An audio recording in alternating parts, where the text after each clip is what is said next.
नमस्कार, मैं हूं शिरीष मिश्रा। छत्तीसगढ़ की बात में आप सभी का स्वागत है। छत्तीसगढ़ में वित्तीय वर्ष 2018-19 की कैग रिपोर्ट को लेकर सियासी बवाल मचा हुआ है। रिपोर्ट के मुताबिक विकास कार्यों के लिए राशि प्रावधान होने के बावजूद तत्कालीन बीजेपी सरकार और मौजूदा कांग्रेस सरकार काम नहीं करा पाई और इन कामों के लिए 1000 करोड़ रुपए से ज़्यादा की राशि लैप्स हो गई। अब इस मुद्दे पर पूर्व मुख्यमंत्री रमन सिंह राज्य सरकार को घेरने की कोशिश कर रहे हैं, तो वहीं मुख्यमंत्री भूपेश बघेल ने विस्तृत जानकारी पेश कर तत्कालीन रमन सरकार को ही कटघरे में खड़ा कर दिया है। कैग रिपोर्ट को लेकर उठ रहे सवालों और सियासत पर बातचीत करेंगे, लेकिन उससे पहले इस पर देखते हैं एक रिपोर्ट। छत्तीसगढ़ में सीएजी रिपोर्ट पर गरमाई राजनीति। सीएम और पूर्व सीएम फिर आमने सामने। रमन सिंह के आरोपों पर सीएम की सियासी शायरी। बीते दिनों मॉनसून सत्र में छत्तीसगढ़ की वित्तीय स्थिति को लेकर कैग रिपोर्ट विधानसभा में पेश की गई।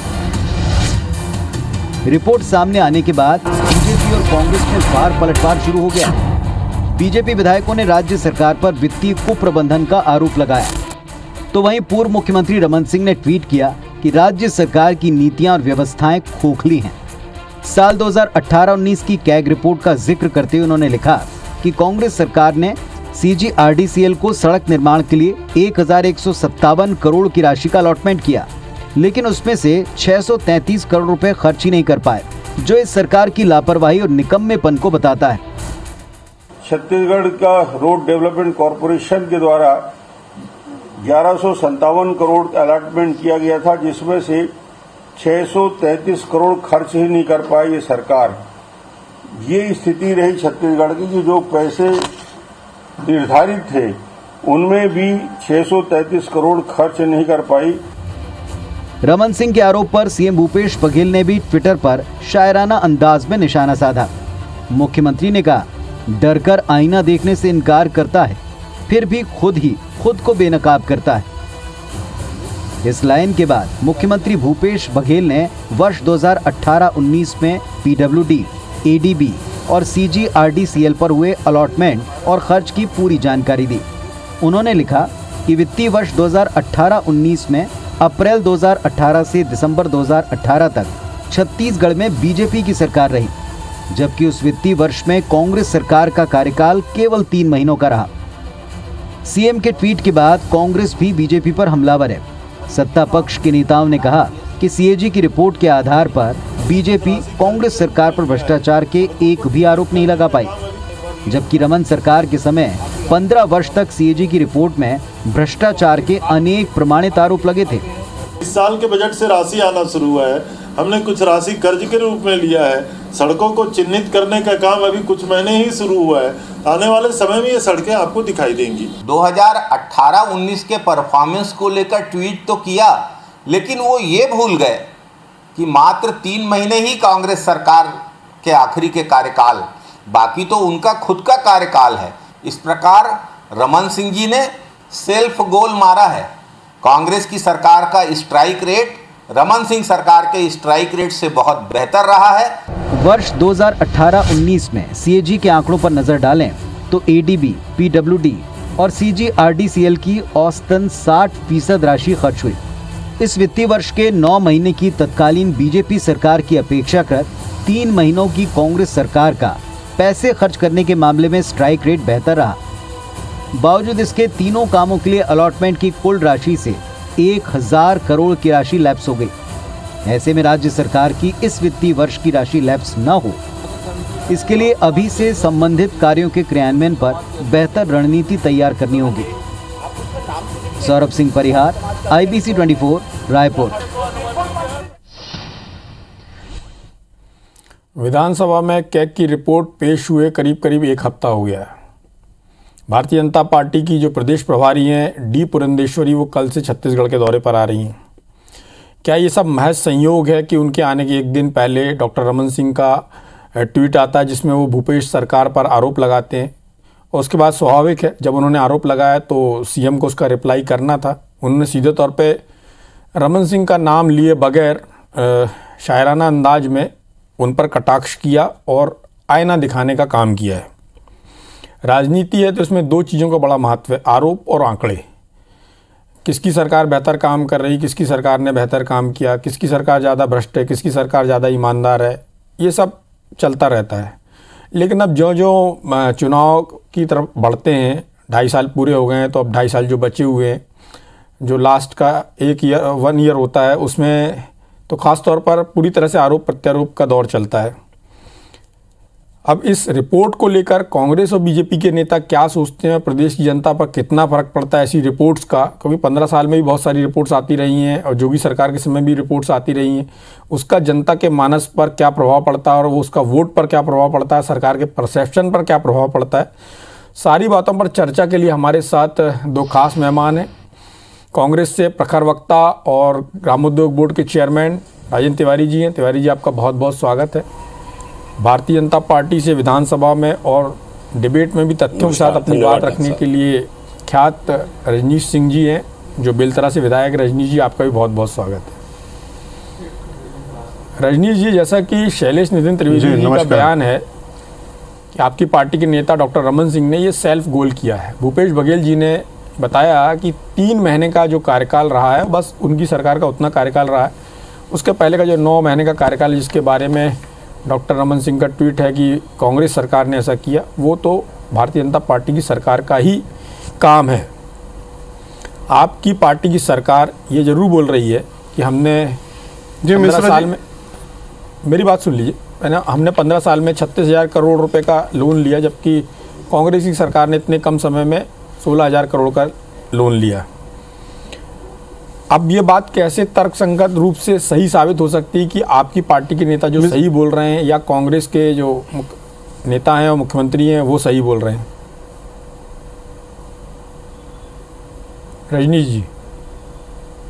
मिश्रा जी, इसमें पहले नमस्कार करता हूं आपको। जी नमस्कार। और जो ये बात बोल रहे हैं कि 3 महीने हमको मिला 18-19 में, यदि वित्तीय वर्ष हम देखें मार्च से मार्च, तो जो काम करने का जो अवधि होता है मिश्रा जी, मार्च के बाद अप्रैल, मई और जून, लगभग 10 से 15 जून के बाद बारिश शुरू हो जाता है। उसके बाद जुलाई, अगस्त, सितंबर, अक्टूबर, नवंबर और दिसंबर, ये ऐसे माह हैं जिसमें बड़े इंफ्रास्ट्रक्चर के काम नहीं हो सकते।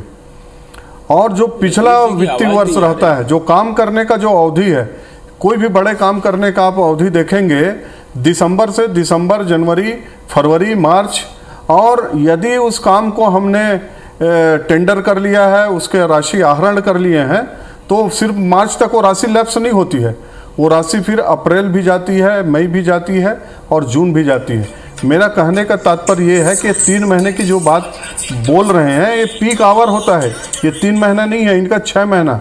और जो 18-19 का जो काल रहा है, जब बजट पास होता है 18 में, मान लीजिए बजट पास हुआ मार्च में, उसका इम्प्लीमेंटेशन होते होते अप्रैल मई आ जाता है, और जून के बाद वो 6 महीने काल खंड जो होता है वो काम करने का नहीं रहता। इसलिए इस हिसाब से ये जो बात बोल रहे हैं उसको पूरे छत्तीसगढ़ के लोग, कोई भी जो आदमी है जो इन वर्कों को समझता है, वो समझ रहा है कि आपको 3 महीने नहीं मिले थे, आपको 6 महीने मिले थे। और जो भारतीय जनता पार्टी के 18 की जो 6 महीने थे, वो वर्षा काल था, जिसमें बहुत बड़े, चाहे रोड हो चाहे कोई भी बड़े इंफ्रास्ट्रक्चर के काम, लगभग उस समय बहुत गति उसकी धीमी रहती है या बंद रहती है। उसके बाद जो ये बात बोल रहे हैं 18-19 में, ऐसी पहली सरकार, मेरे पास सारे आंकड़े हैं, अभी तिवारी जी देंगे, कि 16-17, 17-18, 18-19, 3 साल का ही बता देता हूँ। 19 में 3 ही महीने रहे, बता रहे हैं। उसके पहले 15-16 में राजस्व जो घाटा है, जो एक्ट है, उसके तहत छत्तीसगढ़ सरकार, हमारी सरकार जब थी, तो वो राजस्व घाटा उस दायरे में थी, 2%, 3% से कम रहा है। जो इतनी प्रबंधन था, ऐसा था कि वो जो घाटा होना चाहिए उस दायरे में थी। और इनका अभी 18-19 में आ गया है कि वो लगभग 5.5-6% वित्तीय घाटा हो गया। जो राजस्व घाटा है, राजस्व आय है, राजस्व आय लगभग 1200 से ज़्यादा, 1200 करोड़ से ज़्यादा का राजस्व आय कम इनको मिला। और राजस्व व्यय है वो 4,000 करोड़ से लगभग दुगुना 9,000 करोड़, 9,600 करोड़ हो गया। तो ये वित्तीय प्रबंधन की जो बात कैग ने कहा है, कैग सरकारों को जो वित्तीय प्रबंधन का आईना दिखाता है, हमको भी जब हम सरकार में रहे तो वो बताता था कि कहाँ पर हमने चूक किया, कहाँ बेहतर हो सकता था। लेकिन इस सरकार का तो खामी ही खामी, और जो राजस्व व्यय है इतना बढ़ गया है कि पूंजी व्यय ये कर नहीं पा रहे हैं, पूंजी इनके पास है नहीं। पिछले साल का जो पूंजीगत व्यय है 8,000 करोड़ का, अब छत्तीसगढ़ में 8,000 करोड़ में क्या काम होगा, और उसका असर दिख रहा है। आने वाले जब कैग रिपोर्ट अभी तो 18-19 का आया है, 19-20 का और 20-21 का आएगा, तो इनको और आईना दिखेगा कि छत्तीसगढ़ में एक काम नहीं कर पाए, और उसका परिणाम है कि चाहे PWD हो, चाहे इरिगेशन हो, चाहे शहरी विकास हो, चाहे ग्रामीण विकास हो, हर तरह विकास के काम ठप है, पूंजीगत पैसा नहीं है इनके पास। इस कारण से ये सरकार को एक कैग रिपोर्ट से निश्चित रूप से छत्तीसगढ़ सरकार को आने वाले समय का आईना है, और हम कह सकते हैं कि ये सरकार दिवालियापन की ओर अग्रसर है। चलिए, तिवारी जी हमारे साथ हैं। आपने दो बड़े आरोप लगाए हैं। एक तो आपका कहना है कि जो रेवेन्यू एक्सपेंडिचर है वो बढ़ रहा है और सरकार दिवालियेपन की ओर आगे बढ़ रही है। ऐसा कोई पूंजीगत व्यय नहीं हो रहा है। 8,000 करोड़ में क्या काम होगा, जैसा कि आप कह रहे हैं। राजेंद्र तिवारी जी, आपने बहुत गौर से रजनीश सिंह जी को सुना होगा और आपने कैग की रिपोर्ट भी देखी होगी। रजनीश सिंह जी ने 3 महीने को 6 महीने में एक्सटेंड किया है कि भूपेश सरकार को 6 महीने मिले, और भारतीय जनता पार्टी का जो समय था वो वर्षा काल में चला गया। रजनीश सिंह जी का स्टेटमेंट पॉलिटिकली करेक्ट है? बिल्कुल नहीं। दरअसल क्या है कि जिस पाठशाला से आजकल शिक्षा ग्रहण कर रहे हैं रजनीश जी ही नहीं, इनके पार्टी के तमाम नेता, उन्होंने एक अभियान चला करके रखा है कि झूठ बोलो, मिथ्या प्रचार करो और दिग्भ्रमित करने का प्रयास करो। और जिस तरह की बातें अभी रजनीश जी कर रहे हैं, ये कुतर्क हैं, तर्क तो है ही नहीं इसमें। और तथ्य जितने भी बोल रहे हैं ये सब असत्य के धरातल पर खड़े हुए हैं, इसमें सत्यता कुछ भी नहीं है। अब इन्होंने प्रदेश की वित्तीय स्थिति के बारे में बात की। अब दिक्कत यह है डॉक्टर साहब कि मैं वित्तीय स्थिति पर बात करने के लिए नहीं बैठा हूं, और अगर थोड़ा समय बढ़ा दें तो मैं प्रदेश की वित्तीय स्थिति के बारे में भी चर्चा करने लग जाऊंगा, मुझे कोई दिक्कत नहीं है। मगर आज जो बात हो रही है, ये कंट्रोलर एंड ऑडिटर जनरल की जो रिपोर्ट है उसको लेकर के बात हो रही है, और वो भी 18-19 को। 18-19 में जो कैग की रिपोर्ट अभी आई है विधानसभा में, जिसको लेकर के डॉक्टर रमन सिंह जी ने ट्वीट किया और कुछ टिप्पणी किया, उसका माकूल जवाब। कई बार क्या होता है कि अब आप तो खुद साहित्यकार हैं, विद्यावाचस्पति डॉक्टरेट किए हैं, आप भाषा की प्रांजलता को बहुत बेहतर तरीके समझते हैं। कई बार 2 पेज का जो लेख होता है उसकी तुलना में 2 लाइन का शेर बड़ा माकूल सिद्ध होता है। जो अभी भूपेश बघेल जी ने कहा ना कि डर कर आईना देखने से इंकार करता है, फिर भी खुद ही खुद को बेनकाब करता है। उन्होंने ये इसलिए कहा कि जो लोग स्क्वाश खेलते हैं वो जानते हैं कि जब कमरे के अंदर रैकेट से मारा जाता है तो बॉल अगर ठीक से सावधानी से न देखा जाए तो मुंह पर आकर के लगता है, और इस बार भारतीय जनता पार्टी के चेहरे पर आकर के लगा है ये कैग की रिपोर्ट। इन्होंने 6 महीने की बात कही और ये थोप दिया कि बरसात में कोई काम नहीं होता। जी नहीं साहब, हमको 3 महीने का काम मिला, और ये भी बात सही है कि हमारे लिए जैसे ही हमने पदभार ग्रहण किया है आदरणीय भूपेश बघेल जी ने, तो हमारा एक अभियान था, एक संकल्प लिया था हमने। ये लोग तो झूठ बोलते हैं ना कि शराबबंदी को लेकर के हमने गंगा जल हाथ में लिया था। जी नहीं साहब, हम 10 दिनों के भीतर किसानों के कर्ज माफ करेंगे, इस बात को लेकर के गंगा जल हम लोगों ने लिया था। और 10 दिन की बात जाने दीजिए, 10 घंटे की बात जाने दीजिए, भूपेश बघेल जी ने 2 घंटे के भीतर 9,750 करोड़ रुपए की कर्ज माफी का काम किया। हमारे सामने उस समय बहुत बड़ा उद्देश्य ये था कि हम कैसे किसान, क्योंकि इनके राज्य में भारतीय जनता पार्टी के शासनकाल में हर हफ्ते 2 किसान आत्महत्या कर रहे थे, तो किस प्रकार से हम किसानों की आत्महत्या रोकें, किसानों को समृद्ध करें, सुदूर वनवासी इलाकों में राशन पानी की व्यवस्था करें। क्योंकि इनके कार्यकाल में तो गाड़ी पटरी से उतरी हुई थी, पूरा निजाम मैकादा इस कदर बिगड़ा हुआ था कि उसको पटरी में लाने में समय लग गया। तो 3 महीने का कार्यकाल मिला, और 3 महीने में जैसा कि आंकड़ा अभी आपने बता दिया, मैं उसको फिर से रिपीट कर देता हूं, 633 करोड़ रुपए खर्च नहीं हुआ ये कहते। अरे भाई साहब, 9 महीने में आपने 322 करोड़ रुपए खर्च किए, जो मात्र 27% होता है। हमको 3 महीने का कार्यकाल मिला जिसमें हमने 17.37% खर्च किया और 201 करोड़ रुपए खर्च किया। हमको ज्यादा समय मिला होता तो ज्यादा समय करते, मगर आपने क्या किया, आप ये रोड डेवलपमेंट कारपोरेशन का जो पैसा था, आकर के देखिए रजनीश जी, कभी मैं घुमाता हूं आपको, जो एक्सप्रेस हाईवे बनाया है ना आप लोगों ने रायपुर में, उसमें किस तरह से तबाही लाया है। वो स्काई वॉक आज भी हमारी छाती पे गड़ा, समझ में नहीं आ रहा है उसका क्या करें।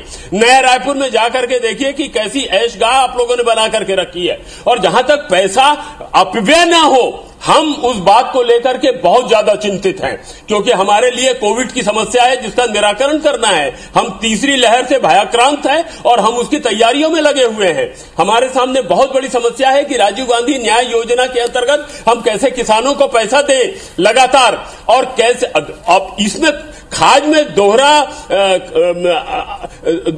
दुबले पे दोहरा असर ये हो रहा है कि केंद्र की सरकार कोई मदद नहीं कर रही है। हमारा जीएसटी का पैसा रोक करके रखी हुई है, कोल की रॉयल्टी का पैसा रोक के रखी हुई है।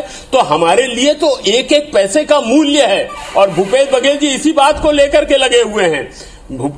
जिस तरह से उन्होंने कहा, एक शेर मुझे भी याद आ रहा है, आप कहते हैं दूषित है वातावरण, पहले देखें स्वयं अपना अंतःकरण, आपने क्या हरकत करके रखी थी। ये जो केक की रिपोर्ट आई है, ये आपके कार्यकाल की है, और उसको आईना दिखाने का काम किया भूपेश बघेल जी ने। ईमानदारी की बात यह है कि हमारे लिए एक एक पैसे का महत्व है। आज जिस तरह से जो व्यवस्था चल रही है, आर्थिक नीति चल रही है केंद्र की सरकार का, मैं बताने लगूं, वर्ल्ड इकोनॉमिक फोरम ने जिस तरह से धज्जी उड़ा करके रखी हुई है, अब उसको कितना पढ़ते हैं रजनीश जी मुझे नहीं मालूम, मगर अभी नई रिपोर्ट आई है, एलआईसी के साथ साथ 4 और बीमा कंपनियों को बेचने का काम कर रहे हैं। ये हर तरह से जितनी भी पूंजी थी उसको बेचने का काम केंद्र की सरकार कर रही है। हमारे लिए किस तरह से हम राज्य की सरकार की, राज्य की जनता की सेवा कर सके, किसानों की सेवा कर सके, सुदूर वनवासी अंचल में हमारे भाई बहन हैं उनकी सेवा कर सके, उसके लिए काम करने की आवश्यकता हम महसूस कर रहे हैं। हालत यह है, अभी आपने दिखाया है ना, कल रिपोर्ट दिखाया है कि 1000 करोड़ रुपए हाउसिंग बोर्ड का कर्जा चढ़ा हुआ है, 700 करोड़ रुपए आरडीए का कर्जा चढ़ा हुआ है। एक अकेले रायपुर शहर की बात कर रहा हूं। इन लोगों ने पैसे की जिस तरह से बर्बादी की है उसका उदाहरण मिलना मुश्किल है। हम यहां पैसे के लिए तरस रहे हैं कि पैसा आए तो कम से कम जनता की सेवा कर सके, क्योंकि कोविड काल के कारण किस तरह की परिस्थिति से हम गुजर रहे हैं ये सब जानते हैं। केंद्र की सरकार तो अपनी पूरी संपत्ति जो बाप दादाओं की, आपके जो वक्तव्य है जो आप बोल रहे हैं उस पर रजनीश सिंह जी बहुत प्रसन्न हो रहे हैं। रजनीश सिंह जी को लग रहा है कि हमारी जो सरकार थी, भारतीय जनता पार्टी की सरकार थी, उसने जिस तरह से काम किए उससे कांग्रेस सरकार उलझ रही है। रजनीश जी, कैग की रिपोर्ट अपनी जगह है, लेकिन ये तो पूरा प्रदेश जानता है, और अभी तक जो कांग्रेस सरकार है वो इस बात पर उलझी हुई है। आपकी सरकार ने जो काम किया था, खासतौर पे हाउसिंग बोर्ड की बात करूंगा, हाउसिंग बोर्ड के आपने इतने ज़्यादा मकान बना दिए जितनी डिमांड नहीं थी, और उन लोकेशन पे बना दिए जहाँ पर लोगों को रहने नहीं जाना था। यही हाल आपने आरडीए किया, आरडीए की बहुत सारी योजनाएँ ऐसी बना दी जिसमें अभी भी प्लॉट नहीं बिक रहे हैं, घर नहीं बिक रहे हैं। तीसरा, एक्सप्रेस वे आपने इतनी जल्दबाजी में कि 2018 का चुनाव, उसके पहले जनता के सामने एक उदाहरण प्रस्तुत करना है, आपने एक ऐसा उदाहरण प्रस्तुत किया जिसके कारण आज 3 साल से वो काम अटका हुआ और पूरा नहीं हो पा रहा। इसके अलावा स्काई वॉक की बात और ऐसे तमाम तरह के प्रोजेक्ट, आखिर आपकी पार्टी को इन सब चीज़ों को खामियाजा तो भुगतना पड़ा ना, और आपकी पार्टी को इस सच को स्वीकार करना चाहिए कि ये जो चीज़ें बनी हैं वो बनाने के लायक नहीं थी या उनकी आवश्यकता नहीं थी, उसके बाद भी क्यों बना दी गई। जैसा कि राजेंद्र तिवारी जी ने बोला, यदि वो उतने अमाउंट को जोड़ दिया जाए तो करीब 1800 करोड़ या 2000 करोड़ के आसपास पहुंचता है।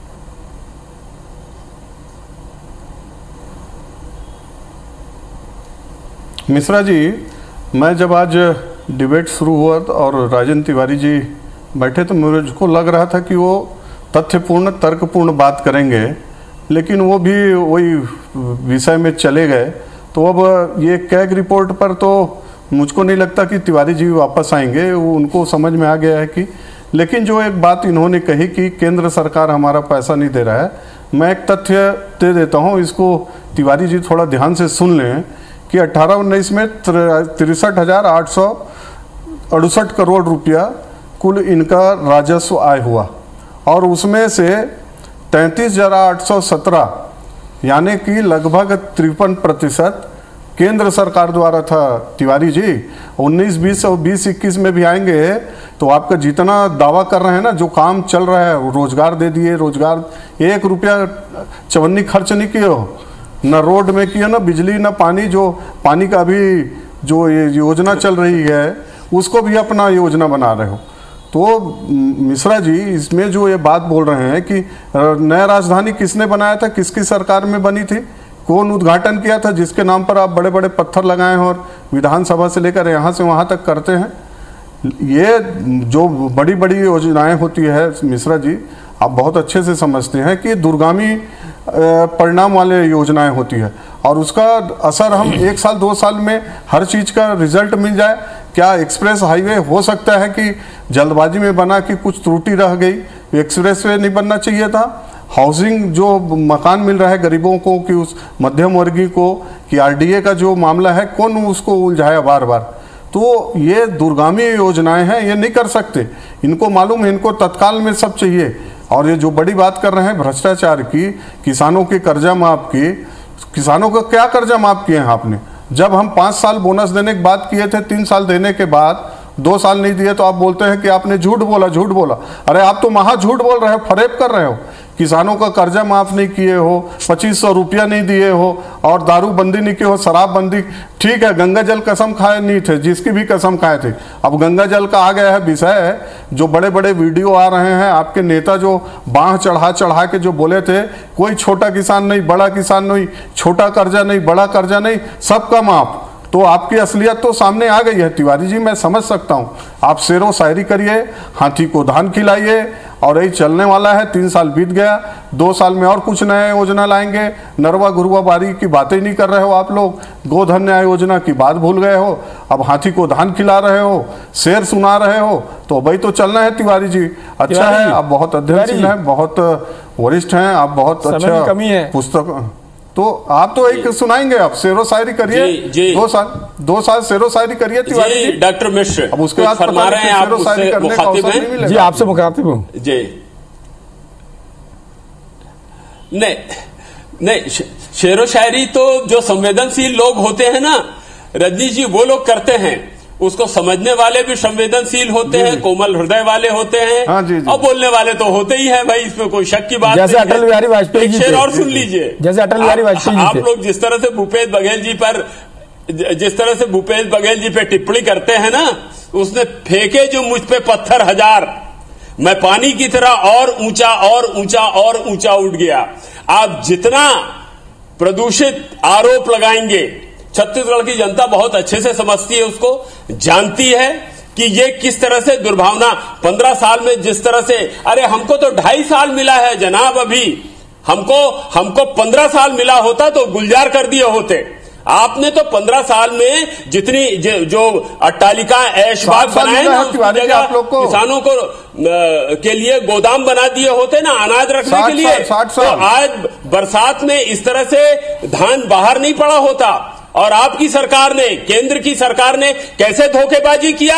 हमको वायदा किया था ना कि 60 लाख टन चावल खरीदेंगे और 24 लाख टन चावल निकाल के दम निकल गया उनका। किस तरह से धोखेबाजी उन्होंने हमारे साथ, जाने दीजिए, छत्तीसगढ़ के किसानों के साथ किया है। समाप्त करने का समय हो गया है। कैग की रिपोर्ट पर अभी चर्चा क्यों हो रही है? डॉक्टर रमन सिंह जी ने एक दिन पहले, पुरंदेश्वरी जी के आने के एक दिन पहले क्यों ट्वीट किया? कैग रिपोर्ट आने के 5 दिन बाद क्यों ट्वीट किया? इस पर क्यों चर्चा की? ये अपने आप में एक प्रश्न है, लेकिन राजनीति है तो इसमें आरोप प्रत्यारोप तो चलते रहेंगे। इस चर्चा में भाग लेने के लिए आप सभी का बहुत बहुत धन्यवाद। नमस्कार।